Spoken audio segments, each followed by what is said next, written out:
আসসালামু আলাইকুম রাহমাতুল্লাহি ওয়া বারাকাতুহু।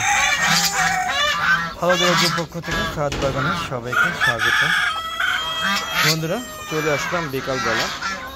এখন বিকাল 4:30 বাজে। হাঁস মুরগিগুলো কী অবস্থা আছে, ওদের খাবার দিয়ে গেছিলাম 2টার দিকে, সেটা দেখার জন্য চলে আসছি।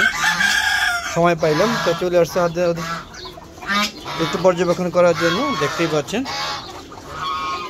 আকাশে এখনও প্রচুর রোদ এবং সূর্যের দিকে তাকানো যাচ্ছে না। বেশ কয়েকদিন ঝড় বৃষ্টি হওয়ার পরে বিশেষ করে আজকে থেকে তাপমাত্রা আবার বাড়তে শুরু করেছে বন্ধুরা, এবং ছাদে অনেক সময় ধরে রোদের তাপ প্রবাহটা রয়ে গিয়েছে এবং প্রচুর তাপ প্রবাহ থাকতে পারছে না। এত বিকালবেলা তারপর প্রচুর গরম লাগছে এবং সরাসরি সূর্যটা আমার মুখে লাগছে। তো হাঁস মুরগিগুলো তো সেই তুলনায় মনে হচ্ছে যেহেতু 41 ডিগ্রি সেলসিয়াস তাপমাত্রা সহ্য করেছে, সেক্ষেত্রে এখন তাপমাত্রা 36 ডিগ্রি, সুতরাং এটা তাদের কাছে কোনো ব্যাপারই না মনে হচ্ছে। দেখেন কত সুন্দর রিল্যাক্সে ওরা আছে, দেখতে পাচ্ছেন। দেখেন এই দেখেন হাঁস দৌড়ি করছে, দেখেন হাঁসে তাদের মিটিং করছে।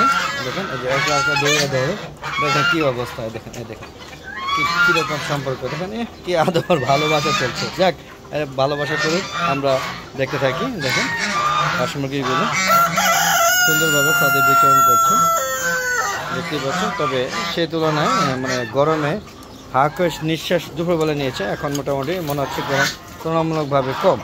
মানে তারপর আমার কাছে গরম বেশি লাগতেছে, কিন্তু হাঁস মুরগিদের কাছে মানে গরম কম লাগছে। দেখেন চীনা হাঁসগুলো তারা বিভিন্ন ধরনের অঙ্গভঙ্গির মাধ্যমে আমাকে স্বাগত জানাচ্ছে।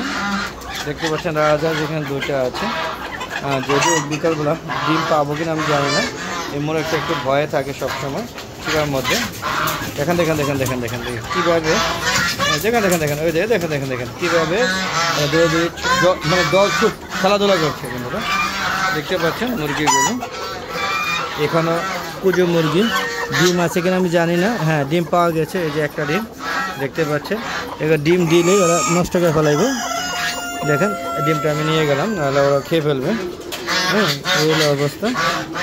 একটা ডিম পেয়েছে, যাক তাও তো একটা ডিম তো পেয়েছে, আর এতে আলহামদুলিল্লাহ। দেখতে পাচ্ছেন ওদের হাসা, এরা আমাকে স্বাগত জানাচ্ছে। দেখেন মিউজিক্যাল ড্যান্স করে। কী অবস্থা, ভালো আছো? দেখতে পাচ্ছেন এই ছাদে, এই জন্য ছাদে হাঁস মুরগিগুলো পালে, এরা আমার বন্ধুর মতো। এদের সময় দেই, এদের পর্যবেক্ষণ করি, এদের রোগ বালাই হয় এবং অনেক হাঁস মুরগি মারা যায়। আসলে আমি কি বলবো যে সঠিকভাবে হয়তো হাঁস মুরগি পালন করতে পারি না, যেহেতু আমার কোনো ট্রেনিং নেই। তারপরও চেষ্টা করি ইউটিউব দেখে বা নিজে যেটা ভালো মনে হয় সেটা অনেক সময় ডাক্তারের সাথে পরামর্শও করে নিই। আর কী কারণে জানি হাঁস মুরগিগুলো আমাকে শ্যুট করে না, তারপরেও ছাদে হাঁস মুরগি পালন করি।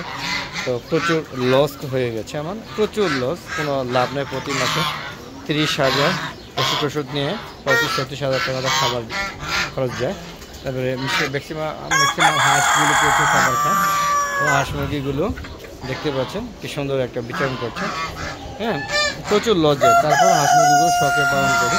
হ্যাঁ, শখের তোলা বলে 80 টাকা, তবে আমি মনে করি শখের তোলা এখন লাখ টাকা, 80 টাকার দিন শেষ। তো দেখি বন্ধুরা, ওখানে আমার শেডে কিছু শৌখিন মুরগির বাচ্চা আছে, সব মরে গেছে। 20-25টা ছিল, এখন আর কয়টা আছে জানি না। একটা 1.5 মাস 2 মাস বয়সী ছিল, সব মরে শেষ। ওই যে মরে রয়েছে, দেখেন আপনারা দেখাচ্ছি।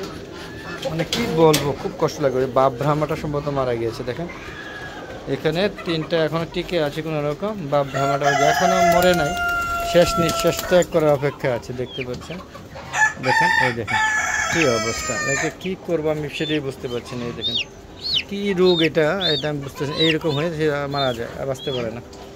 যাক বন্ধুরা, দেখতে পাচ্ছেন আমার কবুতরের বাচ্চাগুলো, দেখেন এই যে কত সুন্দর। তো বন্ধুরা, আজকে এই কবুতরের থেকে এই কবুতর তা দিয়ে একটা দেশি মুরগির ডিম ফুটিয়েছে, সেই বাচ্চাটা নিয়ে গিয়ে আরেকটা বাসায় দিয়েছি। এটা বাঞ্জা কবুতর তাই। আর দেখেন এই যে আমার কবুতরের বেবিগুলো বড় হয়ে গিয়েছে, তার মা আবার ডিম নিয়ে বসছে। দেখেন 2টা ডিম, না ডিমে তা আদৌ আমি চলে যাচ্ছি। মোটামুটি এখনও কবুতর মারা যায়, দেখলাম গতকালকে 2টা মারা গিয়েছে বন্ধুরা, বুঝতেই পারছেন। দেখেন এই যে আমার কলমের লাইট ব্রাহ্মা জানি না, দুটোটা মানে মোরগ, আর সব মারা গিয়েছে, অনেকগুলো ছিল, অনেকগুলো ছিল। এটা এরকম মাহা এও মুরগিটা মারা গেছে, এটা মানে মোরগ। তো কী করবো বন্ধুরা, চলুন আমরা বের হয়ে যাচ্ছি এখান থেকে। আর এগুলো দেখে লাভ নেই, দেখতে পাচ্ছেন। যদি কারো কলমের লাইট ব্রাহ্মা এবং আমেরিকান ব্রাহ্মা যদি কারো লাগে, কলমের লাইট ব্রাহ্মা ওইটা, এটা আমেরিকান ব্রাহ্মা, দুটোই মোরগ। যদি কারো লাগে অবশ্যই কমেন্ট বক্সে আওয়াজ করবেন, আমি সেল করে দিব। যদি আপনাদের কোনো ফিমেল থাকে তাহলে নিতে পারেন বন্ধুরা, দাম আলোচনা সাপেক্ষে। তো এখান থেকে বেরিয়ে যাচ্ছি বন্ধুরা। তো ভিডিওটা বেশি বড় করবো না, কারণ বড় ভিডিও আপনারা দেখেন না, দেখেন। তো ছোটো ভিডিও দিয়ে দেখি, যদি সেটা না দেখেন তো ইউটিউব চ্যানেলে বন্ধ করে দেবো। কারণ 1.5 বছর ধরে ইউটিউব চ্যানেলে ভিডিও দিচ্ছি, কিন্তু এখনও পর্যন্ত মনিটাইজেশন পাই না। আর ভিউ আগে যা হইতো এখন কমে আরও একদম জিরো হয়ে গেছে, 20টা 30টা, এগুলো কোনো ভিউ হচ্ছে না। যাক বন্ধুরা, যদি ভালো লাগে অবশ্যই আমার সাথে কর্মযোগ্যগুলো লাইক করবেন, শেয়ার করবেন, আমার চ্যানেলটা সাবস্ক্রাইব করবেন। আর ভালো না লাগলে দেখতে থাকেন, তো সম্পূর্ণ ভিডিওগুলো দেখবেন, স্কিপ করে দেখবেন না বন্ধুরা, তাহলে ভিডিওর কোনো মর্মার্থ বুঝবেন না বন্ধুরা। কেমন লাগলো আজকে এই বিকালবেলার ভিডিওগুলো, সেটা অবশ্যই কমেন্ট বক্সে লিখে জানাবেন বন্ধুরা। আর এইরকম সুন্দর সুন্দর ভিডিও পেতে চাইলে অবশ্যই আমার হালাদা এগো চ্যানেলের পাশে থাকবেন এবং পাশে বেল আইকনটি ক্লিক করে অল বাটনটা ক্লিক করে দেবেন বন্ধুরা। দেখছেন এই যে ড্রামের উপরে আমার, এটা হচ্ছে কাদারনাথ মোরগ, দেশি মোরগ, সোনালী মুরগি, সব ধরনের মুরগি আছে। তো বন্ধুরা আজ আর নয়, চলে যাওয়ার আগে সবার সুস্বাস্থ্যতা কামনা করে আমি আমার ভিডিও শেষ করছি বন্ধুরা। তবে আবার নতুন কোনো ভিডিও নিয়ে নতুন কোনো সময় হাজির হব, সেটা ততক্ষণে বিদায় নিচ্ছি। আর বিদায় নেওয়ার আগে বলছি বন্ধুরা, আমি প্রতিদিন বিকাল 3টার পরে নতুন নতুন ভিডিও আপলোড করি, সেগুলো দেখা আমন্ত্রণ জানাচ্ছি বন্ধুরা। তা আজ আর নয়, দেখা হবে আবার নতুন কোনো ভিডিও নিয়ে। আসসালামু আলাইকুম রাহমাতুল্লাহি ওয়া বারাকাতুহু। বন্ধুরা সবাই ভালো থাকবে, বিদায়।